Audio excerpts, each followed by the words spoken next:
আমি আপনাদের সতর্ক করে দিচ্ছি, পরে বলবেন যে আমি সতর্ক করিনি। আমি আপনাদের সতর্ক করে দিচ্ছি।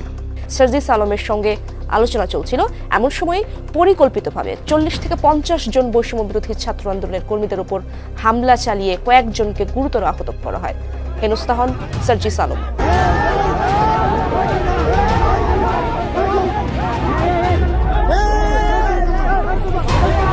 কি অন্তর্বর্তী সরকার চালাচ্ছে নাকি এই টুকাই সমন্বয়করা চালাচ্ছে, সেটাই এখন জনগণ দ্বিধাগ্রস্ত। যে টুকাইরা বলে এক কথা, সমন্বয়ক নামক টুকাইরা বলে এক কথা, অন্তর্বর্তী সরকার বলে আরেক কথা। সবাই রাজুতে আয়, সবাই রাজুতে আসো, সবাই রাজুতে আসো।